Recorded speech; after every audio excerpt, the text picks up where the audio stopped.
This is the Michael Bryan Show.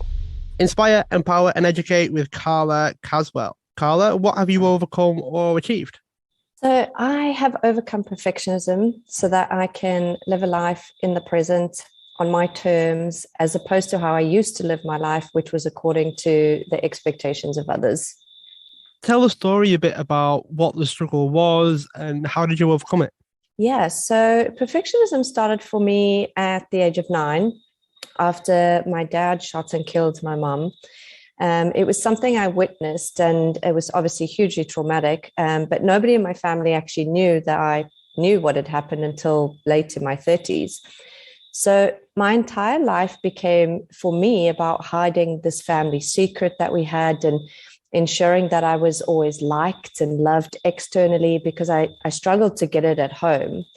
Uh, the other thing as well was that I associated achievement with love. And so I had to be the best at everything in order to kind of get that love and attention from my family, and hence the perfectionism. So I kind of went through life making every decision from there on out based on a fear of failure, what others expected of me. And that went in my personal life and my professional life. Years later, I just decided to leave my marriage. And that's when things really started to shift for me. And even though, I mean, it was a hugely difficult thing to do, and I was floundering and I felt lost in this world I didn't really know how to fit into, because I'd been living according to everyone else. But I just kind of one day at a time started to live life according to me and what I really wanted for my life.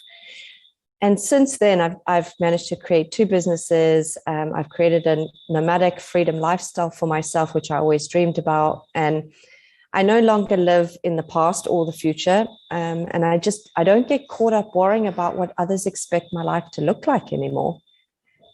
Is there any advice that you can give to someone that's struggling with perfectionism as well? Yeah, so I think perfectionism is a difficult kind of thing to identify. A lot of people don't often realize they have it. They think they're just setting really high expectations for themselves, and they've got high standards. But the minute that your intrinsic value and what you're living for in your life becomes about other people, or your self-worth becomes based on external achievements, that's when you need to know that you are living a life that's not authentic, and you're living a life that you're trying to create this perfectionism. And I think the first thing is really identifying that this is what you're doing. And then there's loads of really cool ways that you can, steps that you can take to overcome it. If you could do anything differently, let's say you could go back, would you do anything different? So it's funny. For years, I used to think that I wish I could have gone back to the moment where I was being told about my mom's death, and I wasn't really being told the full story. And I kind of wish I'd been able to speak up in that moment. And I often used to fantasize about how my life would have been different, would have been less anxiety, less depression I would have experienced. But now I actually see that this was my journey to go on. This was an experience I needed to have to live through and work through in order to fulfill this purpose I now have of coaching people who feel the need to be perfect, and help them let go and start living the life they desire. If people wanted to learn more about you, Carla, where can they go?